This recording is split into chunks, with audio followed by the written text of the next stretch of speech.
बिस्मिल्लाहिर्रहमानिर्रहीम। अस्सलाम वालेकुम नाज़रीन, आप यूट्यूब और फेसबुक चैनल देख रहे हैं। मैं राना उज़ैर हूँ। नदर काम इमरान खान साहब को दीवार से लगाने के बाद अचानक से दो बड़ी सियासी जमातें जो हैं वो मंजरेआम पर आई हैं, दो नई सियासी जमातें। और जियो न्यूज़ पर तो बाकायदा तौर पर खबरें चलना शुरू हुई कि इस्टेब्लिशमेंट ने दो जमातें बनाने का फैसला कर लिया है। एक माइनस PTI होगी जो कि पूरा एक धड़ा सामने आया है, और दूसरा जहांगीर खान तरीन का प्रेशर ग्रुप। लेकिन अब जनाब उस सब के अंदर जहांगीर तरीन ने इलेक्शन कमीशन में अपनी पार्टी रजिस्टर्ड करवाने का फैसला कर लिया है, और इमरान खान के खिलाफ इन तमाम पार्टीज को चूं चूं का जो मुरब्बा है इनको लॉन्च किया गया है कि इमरान खान को किसी ना किसी तरीके से तोड़ दिया जाए। लेकिन मार्क माय वर्ड्स कि PTI इमरान खान है और इमरान खान का मतलब PTI है। मैं जनाब कुछ बड़ी खबरें लेकर आपकी खिदमत में हाजिर हुआ हूं। सबसे पहली खबर पर हमने बात करनी है कि इमरान खान साहब को बुलावा आ चुका है। फौजी तनसीबात पर हमले करना हो, अब तमाम चीजें जो हैं इमरान खान साहब को ना बख्शने का फैसला हुआ है। मिलिट्री अदालतें खुल चुकी हैं और हालात खराबी की जानेब बढ़ते हुए दिखाई दे रहे हैं। इस हवाले से बड़ी इंपॉर्टेंट डिटेल्स हैं जो मैंने आपके साथ शेयर करनी है कि इमरान खान के खिलाफ जो घेरा जो है मजीद तंग होता चला जा रहा है। आइंदा आने वाले दिनों में यह हालात किस जानेब मुड़ेंगे। और दूसरी खबर पर हमने बात करनी है कि इमरान खान साहब जो हैं वो भी पीछे हटने के लिए तैयार नहीं है। इमरान खान साहब उसी तरह से अपने मौके पर डटे हुए हैं जो आज 9 मई से पहले डटे हुए थे, गिरफ्तारी से पहले डटे हुए थे। तो आज दोबारा से इस्टेब्लिशमेंट पर खान साहब ने कहर ढाया है, और उस हवाले से भी इंपॉर्टेंट डिटेल्स आपके साथ शेयर करूंगा कि दो बड़ी ताकतें जो हैं वो इस वक्त एक दूसरे के आमने सामने आकर खड़ी हो चुकी हैं और खुल्लम खुल्ला अपनी नफरत का जो है वो इजहार किया जा रहा है। और दूसरी जानिब शहर इक़्तिदार में जनाब दो बड़ी मुलाकातों की गूंज है, और ये मुलाकात जो है बड़ी अहम है।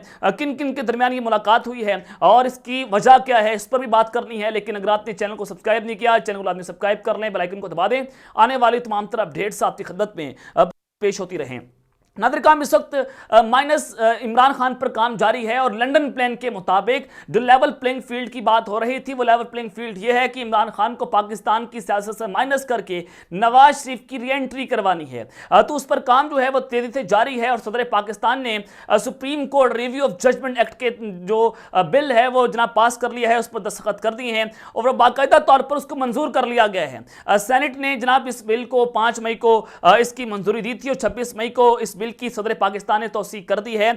और इस बिल के मुताबिक जनाब जो नवाज शरीफ हैं और जहांगीर तरीन हैं वो जनाब अपील दायर कर सकेंगे जो उनकी नाअहली की तमाम चीजें हैं। अब दोबारा से उनको पाकिस्तान की सियासत में अहल करवाया जाएगा। तो ये किस जानिब इशारे जा रहे हैं, ये लंदन प्लान का हिस्सा था, और ये अब बाकायदा तौर पर आपके सामने खुलकर सामने आ चुका है। अब दूसरी जानिब पाकिस्तान मुस्लिम लीग काफ जो है उनके धड़े को मजबूत किया जा रहा है। और अगर आप ये देखें कि जो प्लान है उसके मुताबिक जो अगली हुकूमत है उसमें इमरान खान को बिल्कुल एक खुडे लाइन लगाकर काफ लीग जहांगीर तरीन का ग्रुप माइनस PTI जो नई जमात बनेगी, और फिर PDM की तमाम जमातें जो हैं वो मिलकर मखलूत हुकूमत बनाएंगी, उन सबको राजी किया जाएगा। तो चौधरी शुजात हुसैन साहब ने कहा कि मौजूदा सूरत हाल में सियासतदानों को मुतहद होकर मुल्क के लिए सोचना होगा। अब जनाब इनकी हुकूमत है, ये सारे के सारे जो हैं वो इस हुकूमत के अंदर बैठे हुए हैं, PDM का चूं चूं का मरबा। और दूसरी जानिब ये इमरान खान को सियासी दहशतगर्द कह रहे हैं कि हमने इमरान खान साहब से बात नहीं करनी, और इमरान खान बार बार ये बात कर रहा है कि जनाब आकर बात करें, टेबल पर बात करते हैं। पहले मुज़ाकरात हुए वो जनाब नाकाम करवाए गए, किसने करवाए वो तो आप बेहतर तौर पर जानते हैं, क्योंकि वो उसके कॉन्सिक्वेंसेस आ रहे थे, उसके रिजल्ट्स आ रहे थे। वो मुज़ाकरात किसी हद तक कामयाब हो गए थे, लेकिन किसी तीसरी कुव्वत को बड़ी तकलीफ हुई, तो उसके बाद वो मुज़ाकरात नाकाम किए गए। तो ये सूरत हाल जो है फिर उस जानिब बढ़ी। लेकिन जनाब दूसरी जानिब आपने देखा कि फवाद चौधरी, शीरी मज़ारी, आमिर कियानी, अबरारुल हक और इमरान इस्माइल जो कि बड़े बड़े दावे किया करते थे कि जनाब हम इमरान खान के साथ खड़े हैं, शाना बशाना खड़े हैं, ये वो सारा मामला। फवाद चौधरी जो हैं वो इनकलाब लाने की बड़ी बातें करते थे कि जनाब इनकलाब लाना है, हमने एस्टैब्लिशमेंट की ताकत को खत्म करना है, बहुत सारी बढ़ के इन्होंने मारी। और इमरान खान साहब के बयानिए को इस्तेमाल करके अपने अपने कॉन्स्टिट्यूशन में अपने अपने जनाब हलकों में ये किस तरह से इन्होंने वोट बैंक इकट्ठा करने की कोशिश की। अब ये सारे के सारे जो हैं वो रेत की दीवार की तरह जो है वो फैलने जा रहे हैं। और फवाद चौधरी साहब की चौधरी सरवर से हंगामी मुलाकात हुई है। और पहले जहांगीर तरीन सिंह के साथ रब्ता हुआ, अब चौधरी सरवर से मुलाकात, लेकिन उन्होंने काफ लीग में खबरों की जो शमूलियत है उसकी तरदीद कर दी है कि अभी तक कोई फैसला नहीं किया गया, लेकिन जनाब इस सियासी सूरत हाल पर तबादला ख्याल जरूर किया गया है। जराए भी ये कंफर्म करते हैं और तरीन ग्रुप के जो रहनुमा है इसहाक खाकवानी, उन्होंने भी ये बहुत बड़ा दावा किया है कि फवाद चौधरी, अलीम खान, इमरान इस्माइल जो कि फाउंडिंग मेंबर थे पीटीआई के, और ये इमरान खान को धोखा देकर तरीन ग्रुप में शामिल होने जा रहे हैं। फवाद चौधरी भी इसका हिस्सा होंगे और फवाद चौधरी भी जहांगीर तरीन के ग्रुप में शामिल होने जा रहे हैं। और आइंदा 2 से 3 दिनों के बाद आप ये ऐलान होता हुआ देखेंगे भी, क्योंकि ये सारे के सारे जो हैं वो ताकतवरों की गोद में गिरना चाहते हैं। अब इन सबको नजर आ चुका है कि इमरान खान की हुकूमत तो नहीं आ रही, इमरान खान साहब को खुड्डे लैन लगाया जा चुका है, तो लिहाजा ये हुकूमत में इक़्तिदार की खातिर और इक़्तिदार की हवस जो बड़ी गंदी चीज़ है। और आपने देखा कि इक़्तिदार की हवस ने किस तरह से पूरी पीटीआई को रेजा रेजा कर दिया, और ये फवाद चौधरी जो है ये जनाब इमरान खान को छोड़ने पर मजबूर नहीं बल्कि जनाब बड़ी खुशी से गया है, ये भी मैं आपको बता रहा हूँ। लेकिन इस सब के अंदर अब कुछ और बड़ी खबरें जो हैं वो भी सामने आ रही हैं कि शहर इक़्तिदार में मुलाकातें जो हैं वो जारी हैं। इमरान खान साहब माइनस फार्मूले पर काम जारी है, तेजी से जारी है, और 15 सितंबर के बाद आप चीज़ें मजीद तब्दील होते हुए भी देखेंगे, क्योंकि इस 2 ताकतवर शख्सियात जो हैं वो माइनस इमरान फार्मूले पर रिकावट बनी हुई हैं। एक चीफ जस्टिस हैं और दूसरा सदर पाकिस्तान। इन दोनों के इस्तीफे पर गौर किया जा रहा था, यानी कि इनको दबाव डालने की कोशिशें हो रही थी, और सदर पाकिस्तान के मुस्ताफ़ी होने की खबरें भी चलवाई गई कि ये भी किसी भी वक्त प्रेस कॉन्फ्रेंस कर सकते हैं, पीटीआई को छोड़ सकते हैं, और ये माइनस इमरान पर रिकावट बने हुए हैं। तो दबाव भी डाला गया, लेकिन वो दबाव जो है वो काम नहीं आया। लेकिन किसी हद तक अदलिया को मजबूत किया जो है वो अपने हाथों में लिया गया, उनको हाईजैक किया गया, और जिस तरह से सुप्रीम कोर्ट से फैसले आ रहे थे उसमें आपने सुस्त रवि भी देखी होगी, तो ये किसी और जाने जो है वो इशारे जाते हुए नजर आए। लेकिन उस सब के अंदर जनाब फिर हुकूमत ने काजी फायद ईसा साहब को, सीनियर तरीन जज हैं, इनको जनाब ऑडियो लीक कमीशन केस का सरबराह बना दिया। और फिर आपने देखा कि चीफ जस्टिस जो हैं वो 5 रुकनी बेंच बनाते हैं ऑडियो लीक कमीशन के ऊपर, क्योंकि चीफ जस्टिस की इजाजत के बगैर, उनकी मुशावरत के बगैर आप किसी भी जज को किसी भी कमीशन का सरबराह नहीं लगा सकते। हुकूमत ने मुदाखलत की, काजी फायद ईसा इनकी आंखों का तारा है, वो समझते हैं कि जनाब काजी फायद ईसा आएंगे, पता नहीं इमरान खान को उड़ा कर रख देंगे, वो इमरान खान को माइनस कर देंगे, और सारी नजरें जो है हुकूमत ने काजी फायद ईसा साहब की जानिब लगा कर रखी हुई हैं। हालांकि ऐसा बेशक ना हो, काजी फायद ईसा साहब बेशक ऐसी काम बिल्कुल ना करें, लेकिन हुकूमत जो है वो समझती है कि काजी फायद ईसा इमरान खान की नफरत में आकर जो उनके खिलाफ सदारती रेफरेंस लाया था उनका बदला लेंगे, इमरान खान को खुड्डे लैन लगा देंगे, तो लिहाजा उनको कमीशन का सरबराह लगाया गया। और आज जो शहर इक़्तिदार में अहम मुलाकात हुई है कि जस्टिस काजी फायद ईसा से अटॉर्नी जनरल की एक अहम मुलाकात हुई है, और अहम कानूनी अमूर जो हैं वो ज़ेर बहस आए हैं। ये अहम हुकूमती शख्सियत हैं, अटॉर्नी जनरल जो है मंसूर उस्मान साहब, उनसे मुलाकात होना, और अहम कानूनी अमूर जो हैं वो ज़ेर बहस आए हैं। ज़राए का कहना है कि जनाब ऑडियो लीक कमीशन के हवाले से भी तबादला ख्याल हुआ है, और सुप्रीम कोर्ट ने ऑडियो लीक कमीशन का नोटिफिकेशन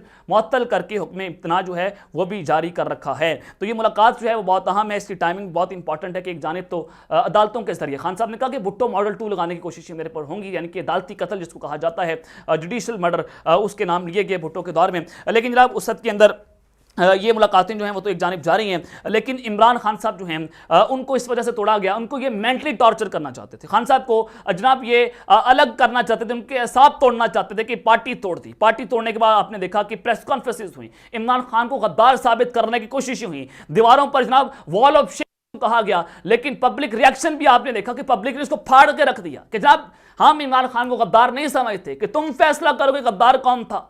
और पब्लिक ने उसको फाड़ा, पब्लिक ने जनाब वो जितने भी ये बैनर्स लगाए गए थे, जितने भी लगाए होंगे, आप सबको पता कि कौन इसके पीछे है, और फिर वो रिएक्शन भी आपने देखा।